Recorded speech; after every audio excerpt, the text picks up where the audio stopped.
asalaamu calaykum waani wada salaamay. maanta waxaan ka hadli doonaa xayeysiinta Facebook iyo faa'iidaday leedahay ayaan ka hadlaynaa. marka daawada videohan.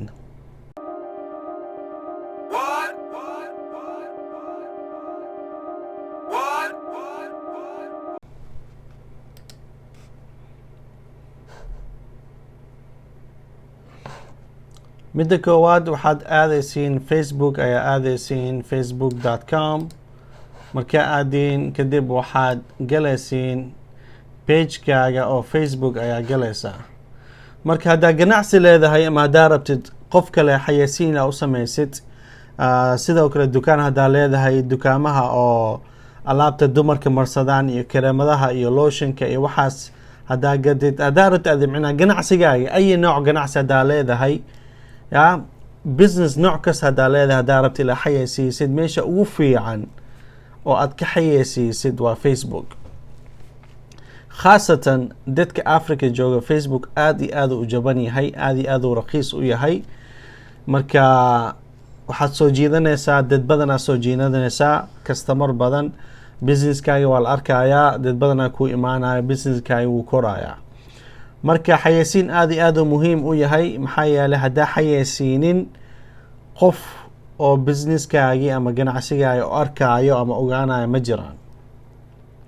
marka Facebook waa meesha ugu jawan oo ugu fiican oo xayeysiin laga qabto. marka maanta waxaan tusayaa habka xayeysiinka oo Facebook loo sameeyo aan tusayaa. marka midda koowaad Facebook pageka ayaa aadaysaa, kadib accountiga dadka badanaa Facebook ay leeyihiin beryahan. haddaa Facebook lahayn, marka habka loo sameeyo waa iska easy. waxaad aadaysaa easy weeyaan, dadka badanaa Facebook way ku jiraan. just in case lacala haddaa garanayn habka loo sameeyo Facebook, halkana facebook.com aadaysaa, waxaa leedahay sign up. halkaan soo ujeedi magacayaa gelinaysaa, magacayaa ku qoraysaa, magacay waa Zakaria, last namekaaga ku qoraysaa, telefonkaaga gelinaysaa, passwordaa gelinaysaa, waxaa gelinaysaa birthday, sanadkaa dhalatay ayaa halkaan gelinaysaa. haddaad tahay rag ama dumar, haddaad tahay halkaana gelinaysaa male ama female, kadib waxaa leedahay sign up. that's it. saasaa loo sameeyaa Facebook account. okay, marka account samaysatid kadib waxaad sameynaysaa waxa la dhaho pages. Facebook business page, macnaha haddaa ganacsiga leedahay, ganacsiga hadduu yahay for example mithaal ahaan haddaad gadid badeecadaha alaabta oo dumarka marsadaan, beauty, health iyo beauty oo kale, waxaad sameynaysaa page oo noocaas ah oo macnaha businesskaaga u habboon ayaa sameynaysaa. midda koowaad waxaad aadaysaa halkaana ku dhufanaysaa create. soo ma jeedid create aa leedahay, kadib waxaa leedahay page ayaa leedahay. waxaa rabtaa ku leedahay business baa leedahay, ama waxaa leedahay qof oo caan ayaa tahay, sida dadka oo aflaamta dhigaan oo kale, dadka atoorada oo kale. qofka hadduu atoora yahay ama qof la yaqaano, qof oo waaweenka yahay, halkaana ku dhufanaysaa. haddaa business leedahay, halkaana ku dhufanaysaa, waxaa leedahay get started. kadib pagekaaga magaca u yeelaysaa,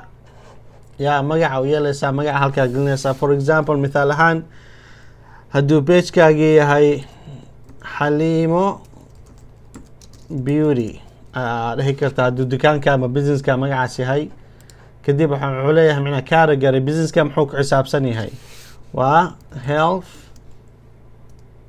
health beauty. soo ma jeedi health beauty. kadib waxaa leedahay continue ayaa leedahay. kadib wuxuu ku leeyahay waxaa gelisaa sawir geli, sawir oo ku habboon businesskaagii. marka halkaan haddaa rabtid sawir laa gelisid, halkaana ku dhufanaysaa upload aa leedahay. kadib sawirkaa rabtid ayaa upload markaa leedahay, sawirkaa rabtid ayaa gelinaysaa. for example kanaa geli kartaa, sawirkaa rabtaa doorsanaysaa, waad gelinaysaa. kadib cover page waxaa la dhahaa sawirkan oo weyn oo gadaal ku dhigan soo ma jeedid cover page ayaa la dhahaa halkan. marka wuxuu ku leeyahay cover page keli uu ku leeyahay. marka cover page waa samayn kartaa cover page oo aad u fiican. waxaad ka samayn kartaa website-kan la dhaho Canva ayaa ka samayn kartaa. website-ka la dhaho canva.com aa aadaysaa. waxaa leedahay gmail haddaa leedahay ama facebook ayaa ku gali kartaa ama gmailka ayaa ku gali kartaa.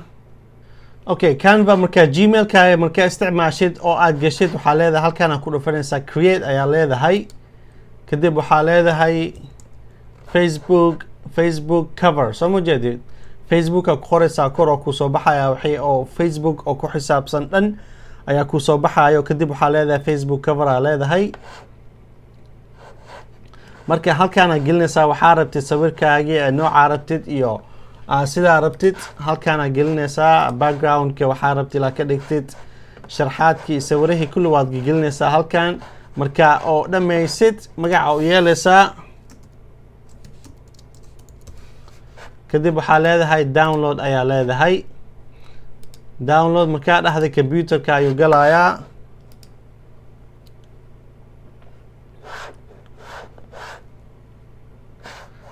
computerka markuu galo waa kana halkaan uu ku jira soo ma ahan.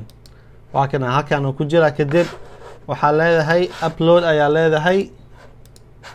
halkaan upload dhehaysaa sawirka hadda sameynay. waa kana halkaan uu ku jira soo ma jeedid sawirka. marka upload aa leedahay open aa leedahay meeshuu galayaa. marka aniga hadda skip aa leeyahay sawirka uploadka ma sameynayo waan gudbayaa. okay, marka pageka waa sameynay waa kana Xaliimo Beauty soo ma jeedid. kadib macnaha waxaad ku qori kartaa sawiraa geli kartaa iyo post iyo waxaasaa geli kartaa. laakiin haddaa ku laaban xayeysiintaa rabna ilaa sameynay. okay, halkaana ku dhufanaynaa mar labaad create soo ma jeedid. korkaan create aa leenahay. kadib waxaa leenahay add waa xayeysiin. kadib pagekana ku furmaayo. kadib pagekana arkaysaa. marka xayeysiinta waa ka leeyihiin wuxuu ku leeyahay xayeysiin noocee rabtaa la samaysid. website maa leedahay oo rabtid dadka macnaha website-ka ila aadaan. wax engagement macnaha dadka ilaa la sheekeysatay la hadashid oo su-aal ku weydiiyaa maa rabtaa oo macnaha comments iyo waxaas ila ku dhaafaan. app maa leedahay. app ma lihiin markaas ma ahan. video maa leedahay muuqaal maa leedahay oo aa rabti ilaa geliso oo rabti dadka ila ku daawadaan. dadka badanaa waxay sameeyaan video sameeyaan marka xayeysiinaya kadib ay gelinayaan videohaasi dad badan cunaa u daawadaan oo helaan daawasho badan. lead generation wax maa rabtaa macnaha oo customer badan maa rabtaa ilaa heshid ama waxaa rabtaa messages dadka ileh fariinkuu soo diraan. marka hadda anka waxaa leenahay traffic ayaa leenahay.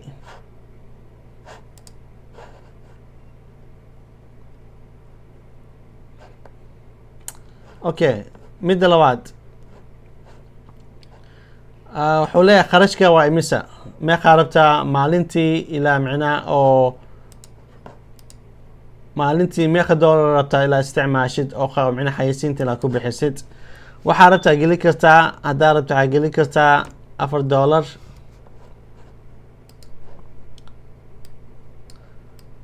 $4 ugu yar. ka yar haddaa gelisa wuu diidaya soo ma jeedid.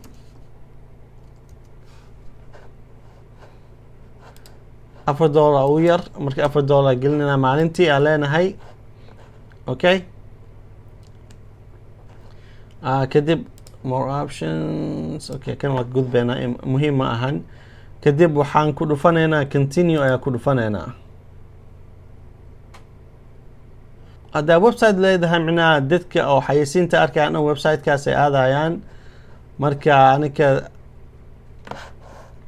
kaas ma rabno waan saxaynaa. marka gadaal oo gudbeynaa baakaa leenahay. waxaan dhahaynaa engagement. waxaa rabnaa macnaha dadka Facebook ila fariin loo soo diraan. waxaa Facebook gelina ila arkaan like ila ku dhuftaan comment ila geliyaan waxaasaa rabnaa. marka continue aa leenahay. okay, wadankaa rabtid xayeysiinta ilaa laga dhex arko ayaa doorsanaysaa. marka for example haddaa Soomaaliya joogtid halkan waxaa ku qoraysaa Soomaaliya ayaa ku qoraysaa, soo ma jeedid Soomaaliya kusoo baxayo. macnaha kadib wadanka markaad doorsa haddaa wadan kale joogtid, haddaa Kenya joogtid, South Africa, Uganda, meeshaa joogtid, wadankaa joogtid, Masar, meeshaa rabtid wadanka halkaan gelinaysaa. haddaa wadan dhan rabin dadka macnaha xayeysiinta ilaa u samaysid, waxaad geli kartaa magaalo kaliya geli kartaa, sida Muqdisho oo kale. Muqdisho kaliya magaala geli kartaa, khasab waa wadanka dhan ilaa gelisid. haddaa Hargeysa joogtid, Hargeysa gelinaysaa, ya marka wadanka kaliya geli kartaa, khasab ma ahan ilaa gelisid. waxaa ula jeedaa magaalada kaliya geli kartaa, khasab ma ahan wadanka ilaa gelisid.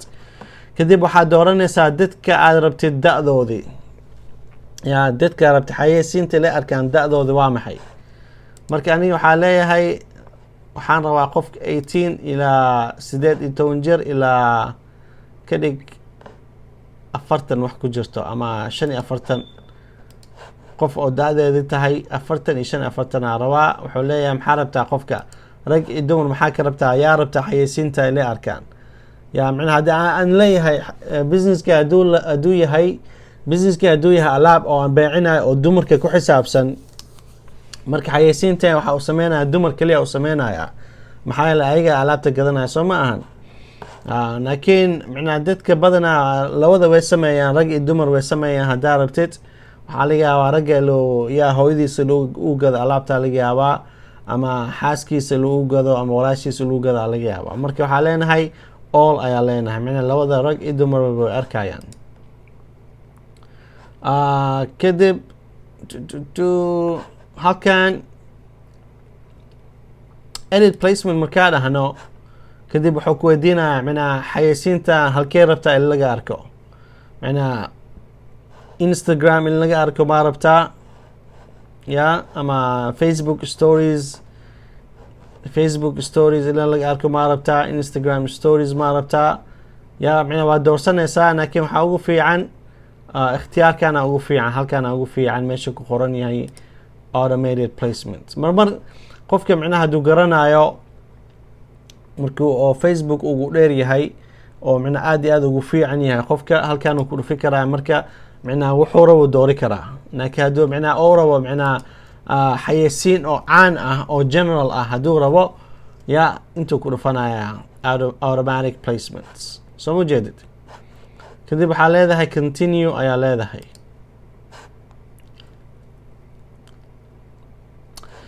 okay, continue markaa dhahday kadib pageka haddaa sameynay waa xasuusatay sooma Halima Beauty ayaa halkan aad kasoo saareynaa. Halima Beauty waan doorsanay, waa kana soo ma jeedid. kadib haddaa rabtid video muuqaal ilaa gelisid, halkan aad ku dhufanaysaa. haddaa rabtid dadka computerka laptopka isticmaalaya inay ka arkaan, ya desktop aad ku dhufanaysaa halkan desktop, ama haddaa rabtid dadka oo mobileka wataan kaliya inay arkaan, halkan aad ku dhufanaysaa. marka waxaas waa bedeli kartaa, laakiin haddaa sidaa ku dhaaftid macnaha automatically kaliya istoosinayo. okay, waan sameynay sidaas soo maahan. kadib waxaa leedahay confirm ayaa leenahay. haddaa confirm dhahno, ya confirm haddaa dhahno, kadib macnaha waxaa waaye xayeysiinta wuu galayaa. haddaa ku cusub tahay oo macnaha xadda ka hor oo xayeysiin aan sameynin oo kan kugu cusub yahay, wuxuu ku weydiinayaa macnaha lacagta saad u bixi lahayd, payment uu ku weydiinayaa. macnaha wuxuu ku leeyahay kaarka bangiya geli ayuu ku leeyahay. kaas bay weydiina maxaa yeelay wuu ku jiraa, hadda ka horaan geliyey wuu ku jiraa, meeshuu ku jiraa, sidaas ayuu i weydiinin. laakiin haddaa ku cusub tahay, hadduu yahay tookadan, haddaa ku cusubta oo yahay tookada koowaad aad gelinaysid oo aad sameynaysa xayeysiin, wuxuu ku weydiinayaa kaarka bangiga ku weydiinaya, visa ama mastercard ama kuwaasuu ku weydiinayaa. kadib kaarka numberkaa gelinaysaa, ama taariikhu dhacaayo iyo waxaasaa gelinaysaa. kadib lacagta oo meesha gelisa, anaka maalintii waxaa dhahnay $1 aan dhahnay maalintii, soo ma ahan. maalintii $1 aan dhahnay waxaan naga ilooba inaan nii tuso micnaha haddaa rabtid xayeysiinta waxaad dami kartaa hal maalin kadib ama laba maalin kadib ama 3 maalin kadib ama hal isbuuc kadib ama hal bil kadib aad dami kartaa. kaasaa naga ilooba inaan nii tuso. okay, markaa wadanka dooratid wadankaa rabta xayeysiinta in laga arko hoos u deganaysaa, halkaana ku dhufanaysaa. soo mu jeedid meesha ku qoran yahay set a start and end date, taariikha rabta xayeysiinta oo bilaabmo iyo taariikhu dhammaanaya gelinaysaa. kan haddaa bedelin hal bil ayuu xayeysiinta dhan u soconaya, laakiin haddaa rabta waa bedeli kartaa. kan waxaa ka dhigi kartaa hal isbuuca ka dhigi kartaa. taariikhda maanta waa December 10, waxaa ka dhigi kartaa ilaa micnaha December 17 ka dhigi kartaa, ama 2 isbuuca ka dhigi kartaa, ama waxaa haddaa rabta 3 isbuuc, hal bil haddaa rabtid waxaa ka dhigi kartaa 2 bil, 3 bil ka dhigi kartaa si adiga rabtid. laakiin la soco maalin kasta wuxuu ku charge gareynaya, maalin kasta waxaad bixinaysaa $4 bixinaysaa. marka wixii adiga oo lacagta ay halii rabtid oo micnaha xayeysiinta oo kharash ahaan inuu kaaga baxo ilaa xilla xisaabisid ee noqonaysaa. yaa wixii oo micnaha kharashkaagi wixii adiga awoodid oo aad rabtid oo xayeysiinta Facebook ilaa ka bixisid, qarashka ilaa ogaatid waay. micnaha meeqa rabtaa bishii ilaa bixisid, ama isbuuci meeqa rabtaa ilaa bixisid. wax ma rabtaa $10 ma rabtaa, $15 xayeysiin ma rabtaa, $20 ma rabtaa. marka xisaabtaa ku dhufanaysaa maalmihii maalintii hal isku imaanaya ku dhufanaysaa, saasaa sameynaysaa marka. okay, kadib continue markaan ahno halkaana ku dhufanaysaa kor. markaa ku dhufatay create ad, haddaa rabtid sawir haddaa leedahay sawir kale haddaa rabtid la isticmaasho waa geli kartaa. halkaana ku dhufanaysaa, halkaana ku dhufanaysaa waxaa leedahay soo mujeed image ama video. haddaa rabtid video waa isticmaali kartaa, haddaa rabtidna sawir isticmaali kartaa. kadib halkan sawirka waa ku dhufanaysaa, sawirka rabtaa dooranaysaa. soo mujeedid aniga laakiin sawir ma isticmaalaya, waxaa Facebook igu jira isticmaalaya, postiga sameynay kaasa isticmaalaya. kadib waxaa leenahay next ayaa leenahay confirm. haddaa dhahna bes waa diyaaru noqonaya xayeysiintan, live uu noqonaya, dadkii way arkayaan. marmar haddaa wax khalad samaysay xadda micnaheynta wuxuu leeyahay accountiga sameynay Halima Beauty Instagram ma lahan ayuu leeyahay. marka wuxuu leeyahay Instagram account sameey, kadib accountiga isku xir ayuu leeyahay. marka kaas video kale ayaan sameynaynaa insha Allah. marka wax su'aal haddaa leedihiin waa kaasaa hoos ku qora, hoos ku dhufta. yaa micnaha dadka badana Facebook xayeysiin wax badan ay u isticmaalaan. haddaa leedahay affiliate marketing, haddaa samaysay dadka Facebook xayeysiin ay sameeyaan oo affiliate marketing isku xiraan, kadib landing page sameeyaan. maxaa yeelay affiliate marketing hadda ka hor waan sheegnay, linkigaas halkan ha gelin. haddaa gelisa accountiga waa la xirayaa, ma la ogolo. marka dadka waxay sameeyaan landing page ayay sameeyaan, affiliate marketing waxay geliyaan landing page ay geliyaan, kadib linkiga landing page ay halkan geliyaan. marka saasay sameeyaan. marka sidaan ayaa loo sameeyaa xayeysiinta Facebook. dadka xayeysiinta Facebook wax badan loo isticmaalaa. dadka oo alaabta internetka ka beeciyaan oo kale, internetka business haday ka leeyihiin, e-commerce waxaas haday ka leeyihiin, xayeysiin Facebook ayay sameeyaan si dadka u soo jiitaan oo website-kooda iyo business-kooda la arko. ay nooc business hadduu qofka leeyahay xayeysiin Facebook uu sameyn karaa. sidaana loo sameeyaa. wax su'aal haddaa leedihiin hoos ku qoro, commentiga hoos ku qora. haddaa rabtiin micnaa muuqaal kale ama video kale oo xayeysiin ku xisaabsan ama Facebook ama Instagram ku xisaabsan haddaa rabtiin inaad sameeyo, marka hoos ku qora, commentiga hoos ku qora wax su'aal leedihiin. qaanadan subscribe ku sameeya, share ku sameeya Facebook iyo Instagram, meelahaas share ku sameeya iyo Twitter. marka khayr badan aan rajeynayaa insha Allah.